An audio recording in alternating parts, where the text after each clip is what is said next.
Bon, bah écoute, effectivement, merci à nos intervenants et pour l'organisation aussi de la soirée. J'ai quelques réflexions à faire à travers deux constats majeurs, hein, donc je les diviserai en deux volets. Donc le premier, c'est l'aspect militaire, et le deuxième, c'est l'aspect politique. Donc sur l'aspect militaire, donc effectivement, les 4 jours de conflit ou la reprise d'hostilité, on peut appeler ce qu'on veut, ont permis de pointer, je dirais, les lacunes qu'on a, nous, en tant qu'Arméniens, que ce soit au Karabakh ou en Arménie, voire même au diaspora, en termes d'organisation, en termes de communication. On a vu qu'il y avait effectivement des contradictions parfois, en termes d'approvisionnement aussi des soldats de front. Et puis, quelque part, donc, c'est une faute grave, de mon point de vue, qui est imputée essentiellement au gouvernement d'Arménie, malheureusement. Même si tous les Arméniens ont peut-être une petite part de responsabilité. Donc ça, c'est un premier point, donc, sur les aspects militaires. Sans entrer dans les détails, moi je ne suis pas spécialiste militaire. Par contre, restant sur ce volet militaire, deux points quand même majeurs, donc je voudrais souligner. Le premier, donc j'ai entendu dire, hein, donc je ne sais pas qui l'a prononcé, l'aspect, ou même dans les reportages on a vu, hein, donc on ne peut pas dire qu'on était surprise par ces événements, par ces attaques, parce que depuis peut-être à peu près 2 ans, tous les jours, on perd des soldats. Peut-être 1 ou 2 ou 3, et tous les jours, le président Aliyev fait des déclarations belligérantes, des menaces à tous les niveaux. Donc ça, c'est encore une double faute. Donc on ne peut pas dire qu'on était surpris. On n'était pas du tout préparé. Peut-être on s'était laissé par les 20 ans de, on va dire, pseudo-cessez-le-feu. Mais voilà, donc c'est une faute grave. Deuxième point, toujours en restant sur les aspects militaires, moi j'étais aux manifestations devant les 3 ambassades. Effectivement, je condamne l'attitude de la Russie, mais en même temps, j'ai beaucoup suivi ce qui s'est passé en Arménie depuis 2 mois sur les réseaux sociaux. J'ai beaucoup d'amis aussi en Arménie. Je ne partage pas les critiques, je dirais, très hâtives et puis très, on va dire, irréfléchies vis-à-vis de la Russie. Effectivement, donc il y a eu des fautes de la part de la Russie par la vente d'armement. Il n'y a pas que la Russie, on l'a vu, il y a Israël, la France, notre bien-aimée la France, et puis d'autres aussi.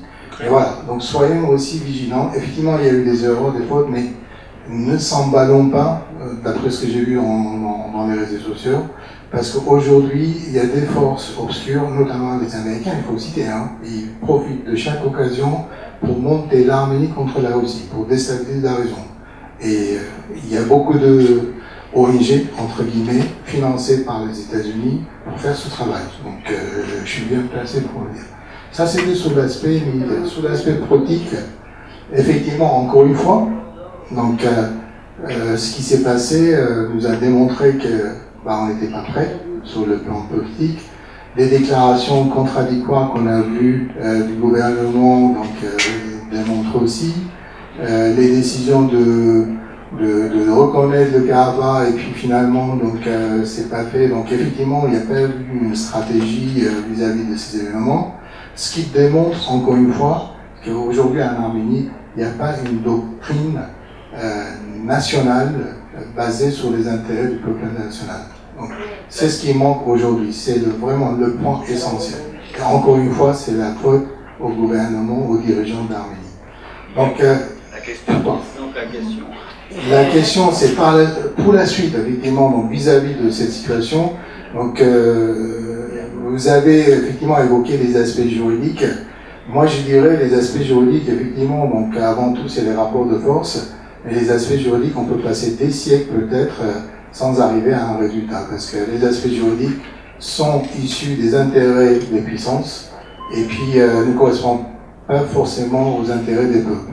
Aujourd'hui, le Karabakh, c'est quand même, pour rappeler, c'est une région autonome au sein attachée à l'Azerbaïdjan.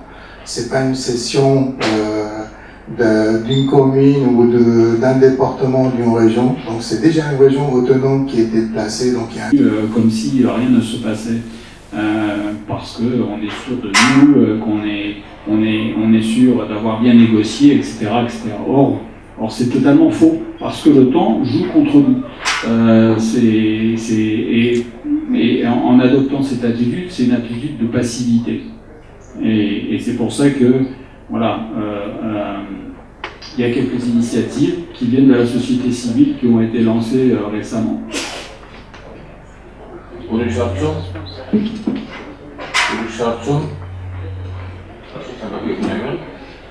Allô? Ակչու, ճիկա, լավ ես մի բան ավելացնեմ իրենց սածին վրա, որ այո, երկար գտեի, որ 24 տարի եղավ համարյա, բայց հիշեցնեմ, որ 94-ին, երբ որ մեր բանակը հաղթական երթի մեջ էր, գեցուցին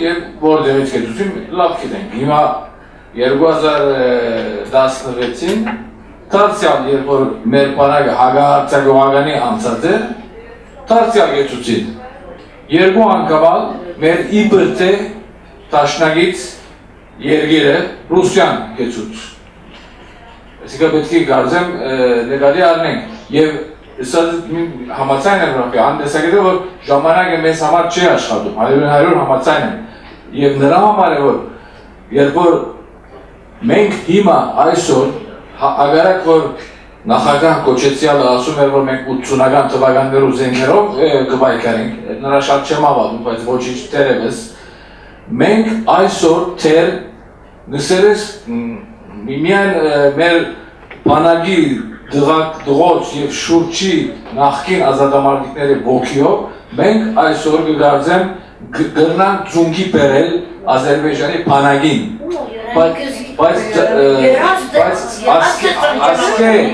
ասկե երկու, երեք, 5 տարի վերջ, երբ որ սազիտպես, երբ որ Հայաստան մարդ չի պիտի մնա, որ մեր ցավը անիգա է, երբ որ մարդ չի պիտի մնա, մենք ուզադիտ չափ լավ բանակ ունենանք, եթե ետևը իրենց բայեստ չունենանք, մենք վերջացած ենք, ադոր համար եմ իր բայկար, ուզում ենք բարձավես նշել։ Écoute, moi sur le premier point, je sais pas. Franchement, je ne sais pas si vraiment en 1994 il y a eu un tel ordre pour s'arrêter, etc. Et d'où il venait, j'en sais rien. Je peux pas commenter là-dessus. Il faut aussi savoir qu'en 1994, précisément quand les choses se passaient mal pour l'Azerbaïdjan, la Turquie a commencé à amasser ses troupes derrière la frontière.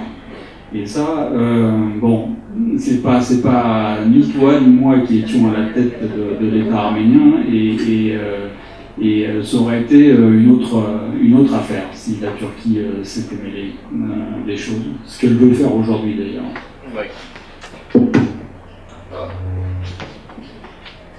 Ուրիշ հարց ունես Աուրա?